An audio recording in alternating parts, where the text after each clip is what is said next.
Barakim Habarim. Welcome to Messianic Moment Ministry.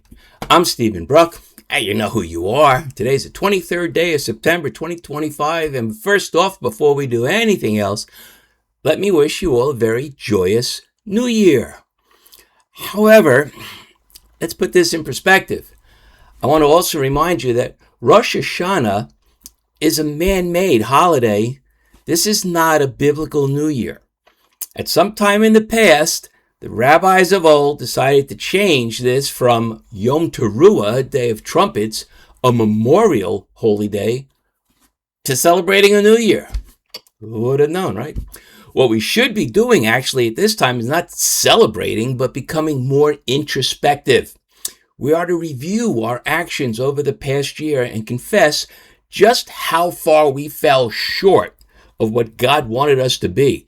And part of this introspective activity is to also reflect on who we have or may have even sinned against in the past year, and we need to go to them and ask for forgiveness.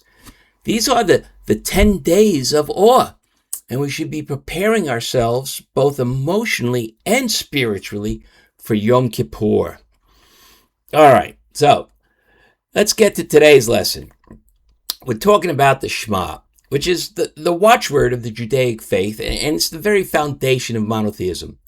But the last word in the Shema, which is Echad, is usually interpreted as one. But I believe there's a better way to interpret it. By the way, if you haven't already done so, please hit that little red thingy majig down there that says subscribe here, and go back to messianicmoment.com, my website, and please subscribe there as well, because they're different lists. Also, I have other things on the website you might find really enjoyable, other lessons and such. Also, like my Facebook page when you see it, and join my Facebook group. It's called Just God's Word. And look, if you like what you get here, you're going to love my books. All right, there are 5 of them I've got out there for you. They're available through the link on the website, or hey, just go to Amazon.com. Put Stephen R. Bruck in the search field, and they'll pop up. Also, please remember to share these messages with everyone you know. All right, so now in the Hebrew language, the word Echad is primarily understood as one, as in Ish Echad, one man. And this is how we generally translate the Shema. In the Hebrew, we say Shema Yisrael, Adonai Eloheinu Adonai Echad, which in English is, again, usually translated, Hear, O Israel, the Lord our God, the Lord is one. But Echad also has a secondary usage, which can be interpreted as alone or only. In that case, we would be saying the Lord is our God, the Lord alone. Now, to me, that's a big difference because, well, all gods are one when you think about it. Even in the Hindu religion, where they have literally at some point they have even hundreds of gods, each one of their gods is a singularity. Every god is one, isn't it? But when we say that Adonai is our God, Adonai alone, aren't we making a definitive statement that, for us, there is only one God, Adonai?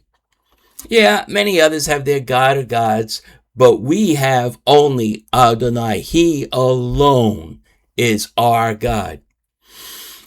Again, it may not make a lot of difference to many people, but to me, it is a much stronger and more definitive statement of monotheism than just saying that, well, our God is one.